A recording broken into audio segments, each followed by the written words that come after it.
afternoon. This is Wednesday, May 15th. It's 12:01, and we are prepared to begin the Athens Planning Commission meeting for this day. I will call the meeting to order.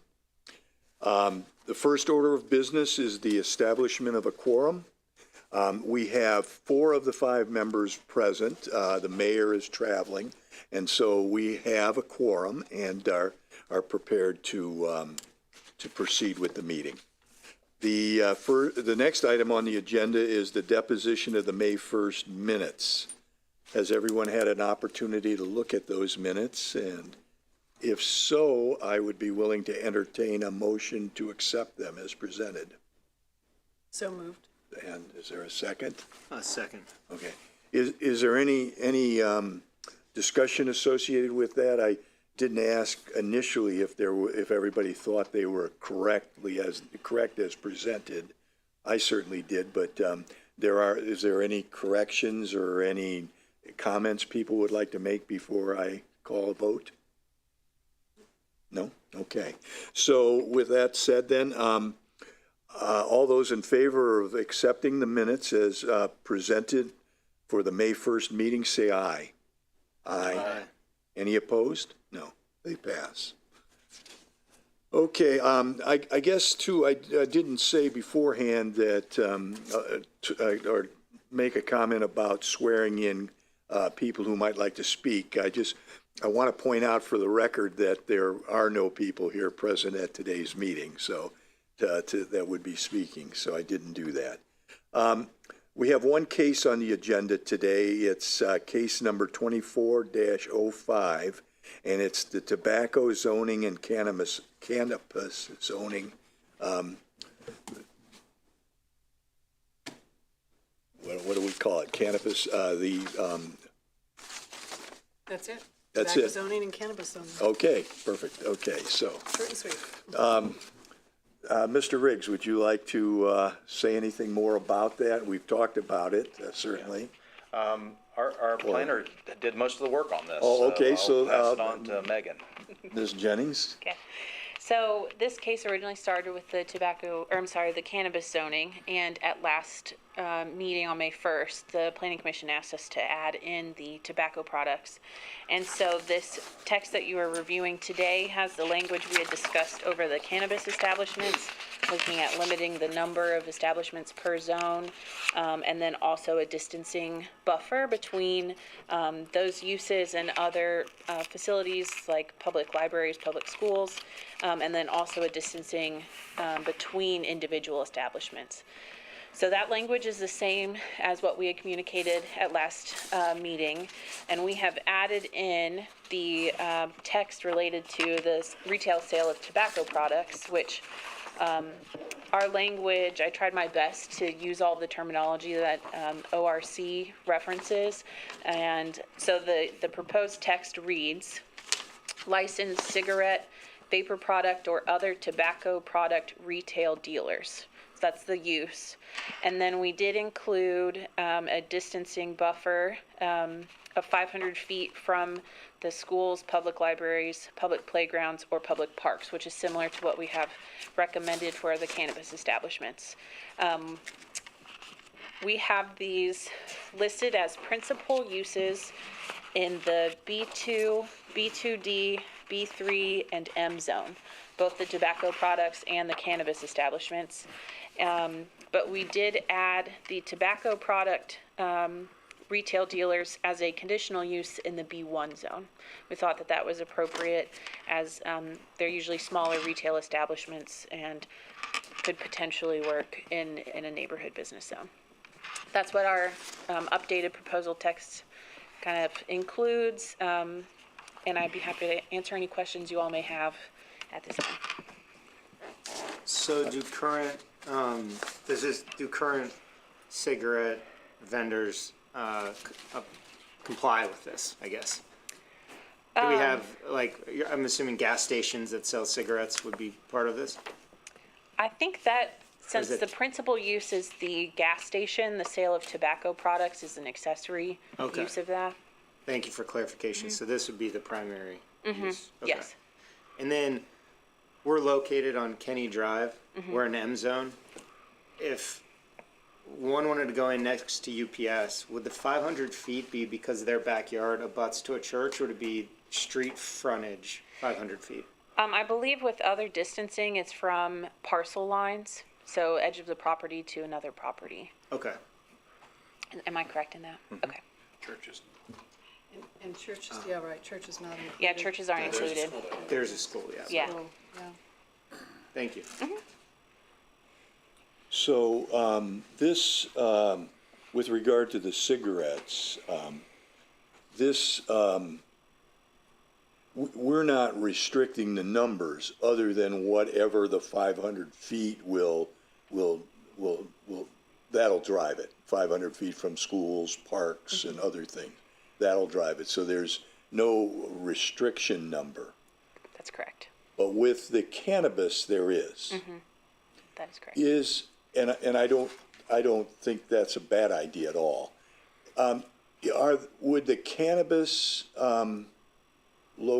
ultimately, is the cannabis legislation more restrictive than the tobacco, would you say? Yes.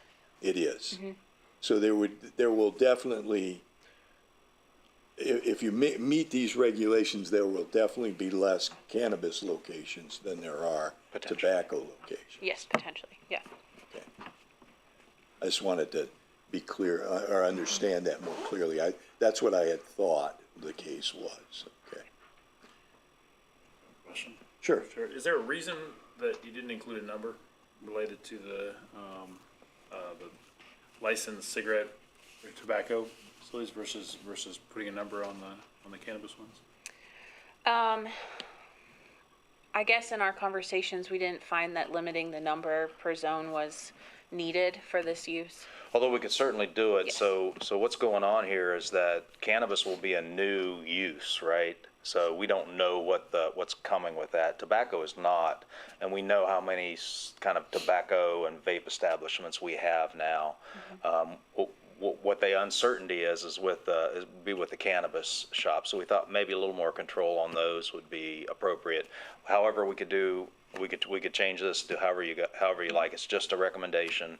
If you'd like to make changes to it, feel free. And the follow-up question to that, so we make reference to licensed cigarette, vape products, and other tobacco products, and we're talking about those as principal use. I think when we did the count, there are 33 licensed cigarette, vapor product, and other tobacco products in the city, but those include places Kroger's that, and Walmart and yeah, places that it would not be considered a principal use. Right. And Correct. so, if we were to do that numbering, would we want to go down through that list of 33 and determine whether or not they're principal uses or not principal uses, and then set our numbers? And this is kind of a question for the group. Set our numbers based on the actual locations that it's a principal use as opposed to an accessory use.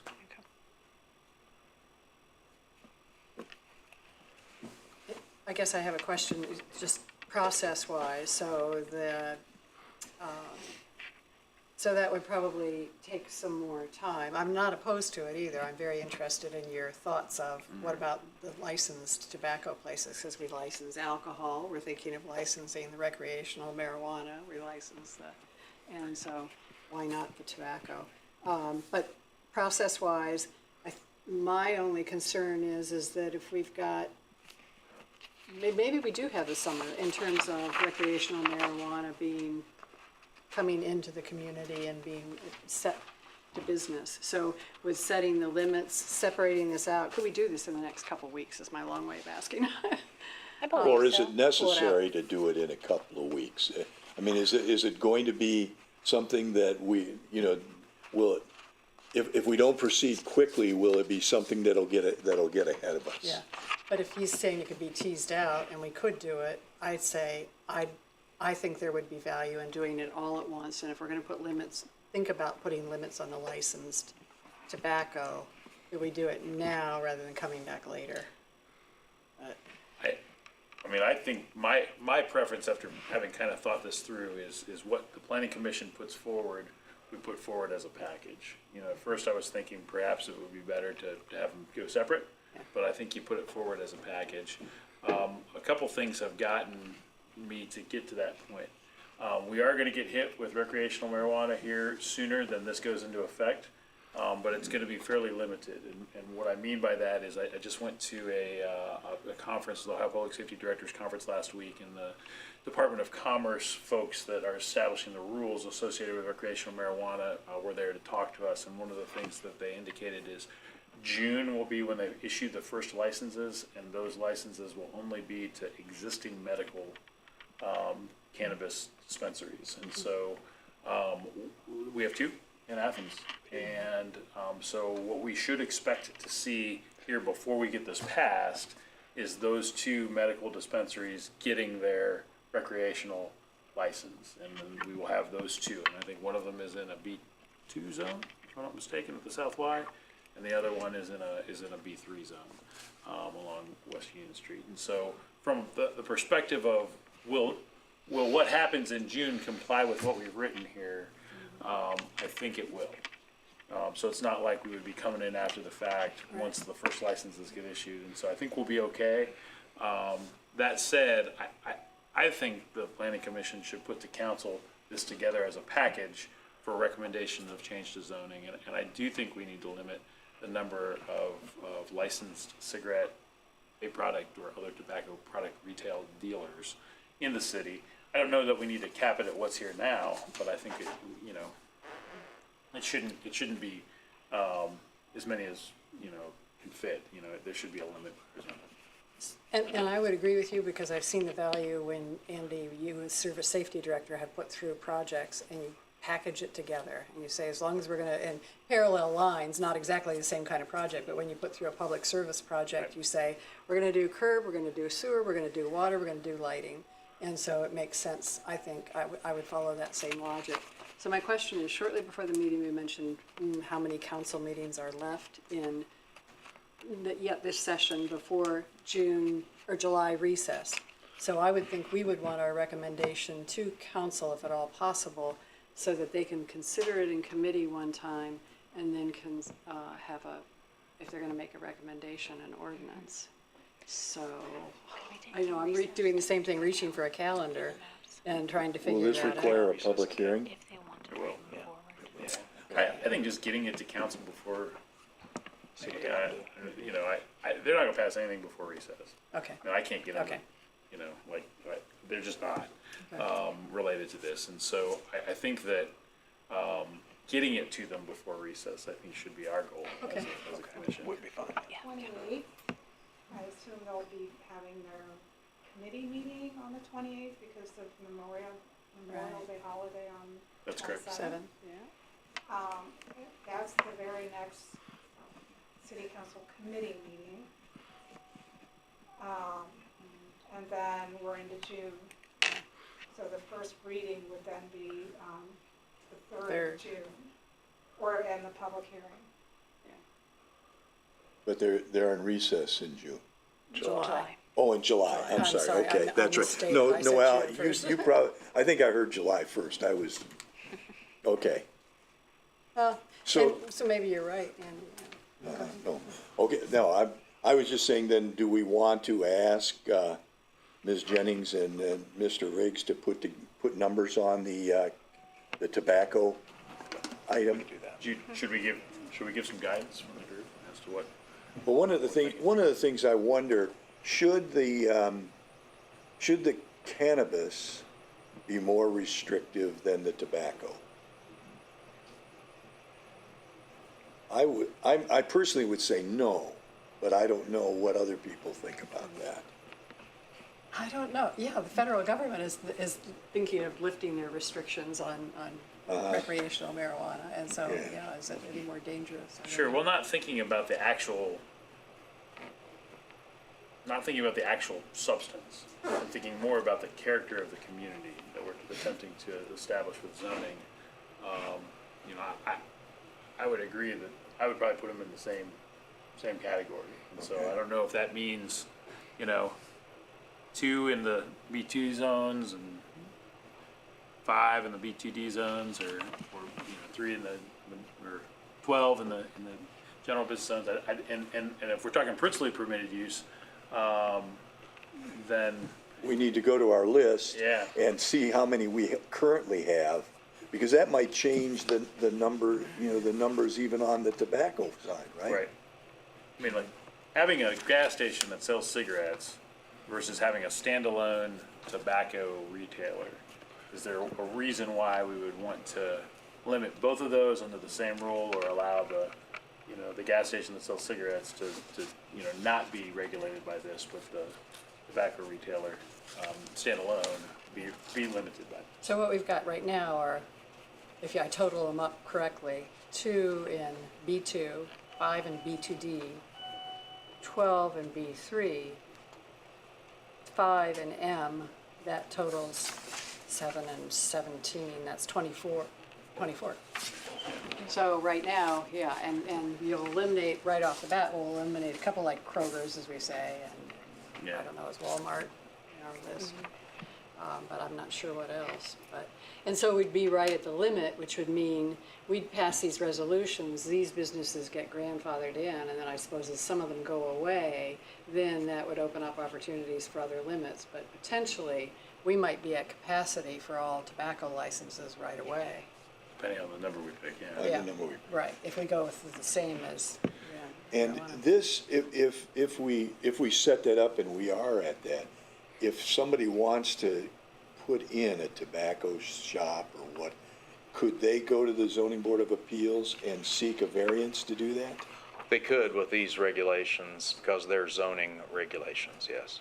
So there's some ways to deal with if we get real tight on that. And right away, As a looking at the community. list, right, Kroger comes off, there are the two Krogers, well, right, and then Siemens, there are 2 of Siemens, that's 4 off. Walmart would be 5, another Kroger company, the liquor store would be 6. What Yeah, is so this, yeah. how does this Smiling Skull Saloon, which happens to be just the top item on the list, I'm not, they're not a principal, No, well, actually, that's a special case right now. They're a bar that can't sell alcohol at this point, but they will be They able can. to pretty soon. They got their license back. They did get their license back? Okay, They did all right. get it. So, to be able to sell cigarettes, you have to have a license, tobacco license, right? And so that's, From the state. yeah, from the state. So it's not like everybody could get one tomorrow, right? They'd have to apply and the state could turn them down, correct? Correct, yeah. So, yeah, I guess my only take on this is I don't know that it's financially viable to open up a tobacco-only store. So I don't know if we're adding in restrictions that don't really matter at the end of the day. I think cannabis, to your point, is something to bring new customers, and you could probably create a standalone shop. I just don't know at this point that you could have that we need to limit it, because I just don't know that you could actually make that business model work. I mean, the vape shops are, Yeah, vape Right. shops, that's what I was gonna, yeah. those are the standalone. Is Yeah. that their Yeah. primary use, is a vape shop? How do you consider that, based off the percentage of sales that come from that? Because those stores have everything in them, obviously. They're tobacco related or nicotine related products. So they sell the vapes plus the nicotine related products like the bongs and that kind of stuff Okay. that are there, yeah. I just know they also have apparel, they have Other things, yeah. beverages, they have a lot, so Yeah. it has to do with the primary use. Okay. Of note, another thing that the Department of Commerce mentioned in the meeting last week was that, at least in their initial rule sets, they are considering a 1 mile radius around each recreational cannabis license. Now, obviously, the state legislature can change that because they haven't given any direction on rules. And so they're kind of doing this in a vacuum. But that really puts a much greater limit than what we are contemplating here. If you plot the 2 medical marijuana establishments in Athens right now, one is at the South Y, one is on West Union Street, and then you drive a mile around them.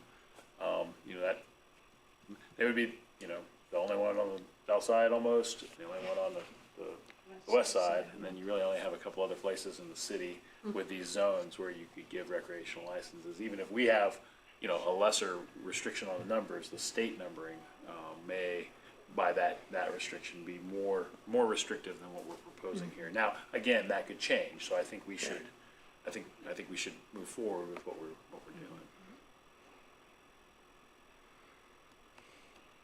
So what's the pleasure of the board? Should we ask them to go back and take a look at the number of primary tobacco locations we have and make recommendations for both tobacco and cannabis and have them very similar in terms of quantity? Is that what we should do, or? Yeah, I think so, Okay. if that's good. And I also think that, do we want to consider, and again, back to the pleasure of the board, the other thing that's different between these two types of, these two, is that we're putting a restriction on distance between the stores themselves. So, with cigarettes, you could, as long as you were outside, at least according to this, what we've proposed, as long as you're outside of 500 feet from a school, public library, public playground, or public park, you can be right next door to one another. Whereas with cannabis, you have to be 500 feet from the next one. Do we want to have a distance requirement between the establishments? Or do we not? Doesn't matter. It would in effect help, I think, protect some areas in the city where we want to see diversity and economic development. So putting the distance limit on the tobacco as well would say, take North Court Street as an example, rather than 6 vape shops, we might only have, or tobacco shops, we might only have 3 or 4 tobacco outlets. What as our planner and code enforcement office, what do you think about this? Yeah, we could do that, absolutely. That, I don't think that'd be a problem. I did have one question for the board here. We want to consider these as two separate things. So a person could come in with a cannabis license, recreational cannabis license, and you could have a second business come in right next to them as a tobacco license. Is that okay, or do you want us to consider that as well? You could come in, they could come in with 2 licenses, right, in the same place, or 2 separate licenses. Do you want the cannabis and the tobacco separated from each other as well? Sam. At this point, we're rolling everything into one, you almost could roll them all into one item, if you did that. You kind of package them together. I don't know that it's that likely, to have that. Well, wouldn't it make sense that, in all likelihood, that somebody who has a tobacco license now, or somebody who wants to get another one, would likely try to get a cannabis license as well? And that's our presumption, is that that's, some of the So instead of being right next door to each other, they may be just one and the same. Yeah. Yeah. Our presumption is that there will be, that the stores that already sell, tobacco products as a principal use, as well as smoking products, will seek recreational marijuana licenses. That's what our presumption is what will happen. Yeah, we can do that, yeah. Now, there are, a great deal of additional layers of restrictions imposed by the state on a recreational marijuana place, not unlike the medical locations that have a significant amount of security rules associated with the building itself, so that you just can't easily be broken into and that sort of thing, where, the tobacco places don't have that. So I've never been to a vape shop. Do people sit in there and smoke? Like, I know, like, cigar shops in different places, people will sit in there and smoke cigars and socialize with other people and try different cigars. Does the tobacco places do that too? The vape shops and that, or not? Sure. And I guess the question would be, do we see that happening when cannabis gets rolled in too? That's a great question. I don't know. I don't use the product, but I've been in them. I've been in vape shops before, and what they'll typically do is they'll let you sample the different products, because they have flavors. Let you sample the different products. I could imagine that would be the same with recreational cannabis. Yeah, on-site consumption, that's probably something we need to find out about, like Yeah. for sales, I don't know. Yeah, I guess the only reason I'm torn on this is cannabis it alters your state, like alcohol alters your state, and cigarettes and vape products do not. And so I guess I'm struggling a little bit why we would want to restrict this particular product versus another. You know, cannabis being far from a school makes sense. Why would cigarettes being far? I mean, school might be different with kids, but I think to me that's the differentiation of why cannabis should be restricted. And so I'm not opposed if you guys all want to move forward with something else. I think that's why they're very different in my mind. And I wouldn't want to restrict a business from being able to sell cigarettes if the state of Ohio said that they could. I don't know that is going to alter our society in some crazy way if there's more places you could buy a pack of cigarettes. But it's just my 2 cents.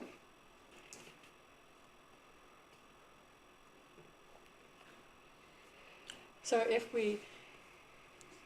I appreciate the comments, Austin, and if we didn't do that, Didn't didn't restrict the tobacco tobacco, piece.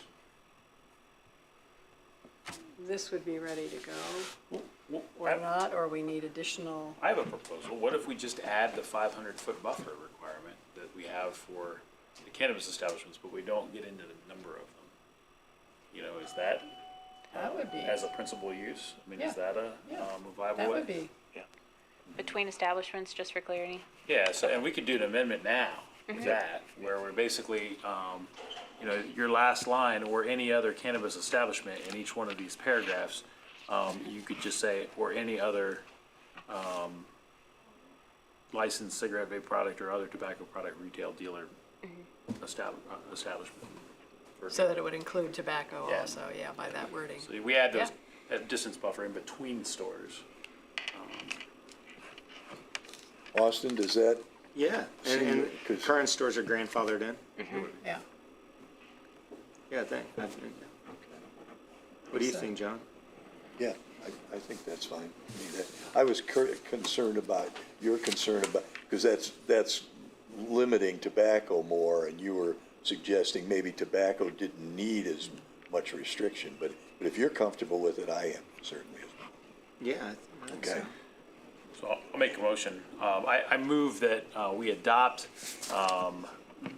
this language with one amendment, and that amendment is that the 500-foot buffer between establishments be added to the section on the tobacco product retail dealers as well. So, I mean, there would be 1, 2, 3, 4 locations. Five locations that would be added in each of the zones. I second that. Second, okay. Is there any further discussion? Okay, then let's take a vote. All in favor of the proposed language with the amendment, say aye. Aye. Aye. Okay, any opposed? No, so it passes. Okay. Okay, are there any communications? So I'd look to you, Mr. Stone, or to you, Mr. Riggs, or? I don't have anything at this time. Okay. Actually, I do have one communication. Okay. Thank you, Mr. Chair. So everyone here may have heard that I think this occurred after the last time we met, but the City of Athens was one of the entities awarded money in ACG Round 2. So the Appalachian Community Grant Round 2, and the City of Athens specifically was awarded $6.5 million for a streetscape project along the Carpenter State portion of Stimson to bury the overhead utilities, as well as do other improvements to streetscape there. Along those lines, two other awardees in Athens were Mount Zion Church with $7 million and the History Center? History Center with about $2 million. So we're going to see some pretty significant improvements in the next couple of years in that area of the North Central Business District. What does burying those lines look like? Is it a Union Street project all over again, or is it pretty minimal? Probably not. Probably not. No, it's not to that extent. I mean, particularly if they bore the conduit in for the communications conduit, the electric will be a little bit more. There'll be spot installations for transformers. That'll be the most difficult thing is the electric. So, Okay, thanks. And speaking of that Union Street project, when is that? It might not be here. no, it's my world. Oh, okay, Absolutely. yeah. So completion date is November. However, we have a change order proposal that will allow for the maintenance of traffic to switch back to two-way traffic by the end of July. I've not signed that change order yet because we're still reviewing the change order and there's additional cost to the project, but that's something we asked for, them to give us a cost to be able to go back to two-way traffic by the end of July. So that's my hope, is that we can get to yes on that change order. That's great. In the case of the awarded money for the underground utilities, fortunately, we probably have a really good idea, particularly on Stimson and maybe in the State Street area, that intersection area, where all those utilities are now. Because that would be something that drives whether you can bore it or not, right? Or Yeah. You know. I'd like to think. Honestly, the biggest barrier to putting overhead utilities underground is not so much space because you can go lower, and higher. You can go in 3 dimensions, but it's every private property that is served by an overhead electric line or an overhead communication line also has to then come in from underground. And so the work that has to happen on all the various private property has, that's where it gets hard. And the transformer being overhead, it's fine, it's up there, nobody can touch it. But you put a transformer down on the ground, you got fence requirements, and there's extra right-of-way space for those ground-mounted transformers, and so it can be, that's where our barriers will be. It won't so much be in space, per se. so this will in part be like a test project to see how, what it all entails in the end as you consider doing that other places in the community. We've done it in other Have places. I haven't personally, but Athens has. Court Street is a perfect example. Court Street used to have overhead electric, overhead communication right down Court Street, and at some point, our forefathers decided that, that from a central business district perspective, that wasn't desirable, and worked with the power company at the time to go underground. And so we'd like to see the same thing in those other cross streets. So, it's expensive. Okay. Any other communications, anyone? Buddy? Okay, the reports then. I guess the first report would be with Mr. Riggs. Do you have anything? Again, I don't have anything to report to this board. Ms. Jennings, anything? to Neither report? do I. Okay. We don't have any citizens who wish to speak on items not covered by the agenda. So the next is any announcements or other business.